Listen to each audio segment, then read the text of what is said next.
नमस्कार। एक कुत्ते को गाली देना इतना भारी पड़ गया कि बच्चे की जान ले ली। जान ही नहीं ली, उस बच्चे को बुला करके पैर पर नाक रगड़वाए, पैर के जो है तालू चटवाए।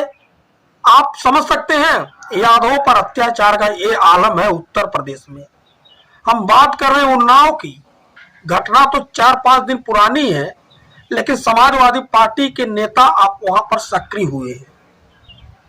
ऋतिक यादव 14 वर्ष की उम्र थी। भागवत कथा सुन करके आ रहा था वह लड़का। कुत्ता भौंक देता है। विशंबर त्रिपाठी जी के निवास पर पड़ा हुआ था वह कुत्ता। वह बच्चा कुत्ते को गाली दे देता है। इतना सुनते ही विशंबर त्रिपाठी के जो लड़के हैं और विशंबर त्रिपाठी बाद में उस लड़के को बुला करके उसको मारते हैं, पीटते हैं और उसके सिर पर जो करंट भी लगाते हैं और नाक रगड़वाते हैं और तमाम तरह से जो उसको यातनाएं देते हैं। वह कहता बाबा छोड़ दीजिए हमको, हम गलती कर दिए हैं, लेकिन उनका जरा भी दिल नहीं पसीजा। ये आलम है उत्तर प्रदेश में अत्याचार का, ये आलम है। क्या योगी आदित्यनाथ जी जांच कराएंगे? उच्च स्तर की जांच होगी?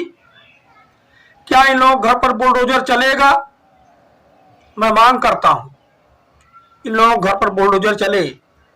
ऋतिक की माँ जो है उसका रो रो करके बुरा हाल है, उनके पिताजी का रो रो कर बुरा हाल है, जो चेन्नई में एक प्राइवेट फर्म में नौकरी करते हैं।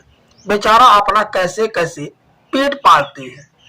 उन लोगों को जो है अब कितनी यातनाएं सहनी पड़ रही हैं वो तो बात का विषय है। लेकिन आप सोचिए, इसी उत्तर प्रदेश जहां राम राज्य का दावा किया जाता है, हमको और आपको जो है बदला लेना पड़ेगा। वह बदला जो है संवैधानिक दायरे में रहकर लेना पड़ेगा।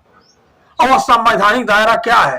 वोट का अधिकार सरकार को बदल करके, तभी जो है पिछड़ों को, दलितों को, अल्पसंख्यकों को न्याय मिल सकेगा। तो समझ लीजिए ऋतिक यादव के साथ इस तरह की घटना हुई है कि कुत्ते को गाली देने पर जो है उसको पैर चटवाया गया, नाक रगड़वाई गई, उसको मारा गया, करंट लगाया गया। इस तरह की घटना जो होती है, समाजवादी पार्टी की उन्नाव जो सांसद का चुनाव लड़ चुकी अन्नू टंडन घर पर पहुंचती हैं। उन्होंने परिजनों को ढांढस बंधाया कि हम जो आपके दुख सुख में खड़े हैं, चिंता ना करिए। समाजवादी पार्टी के राष्ट्रीय प्रवक्ता सुनील यादव जी पहुंचते हैं।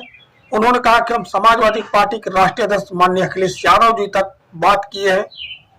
श्री अखिलेश यादव जी ने कहा है कि हम पीड़ित परिजनों से बात करेंगे और पूरी तरह से जानकारी लेंगे और हरदम जो है उनके सुख दुख में खड़े रहेंगे और सरकार को पूरी तरह से बाध्य करेंगे उनकी जो मदद की जाए। इस तरह की बात निकल करके अब सामने आ रही है। समाजवादी पार्टी नेता अब खड़े हो गए हैं। लेकिन क्या यह उपचार है? अस्थायी उपचार यही है? अरे सोचने वाली बात यह है कि इस उत्तर प्रदेश में जहां एक कुत्ते को गाली देने पर लोगों को मार दिया जाता है, वो भी एक बच्चे को। अब कहा जाता है बच्चे भगवान का स्वरूप होते हैं, तो बच्चे भगवान का स्वरूप होते हैं। और आज यह आलम है कि उनके साथ इस तरह का गेम हो जाता है। बाकी आप लोग इस पर क्या कहेंगे? अपनी टिप्पणी जरूर दीजिएगा और स्पष्ट करिएगा। धन्यवाद।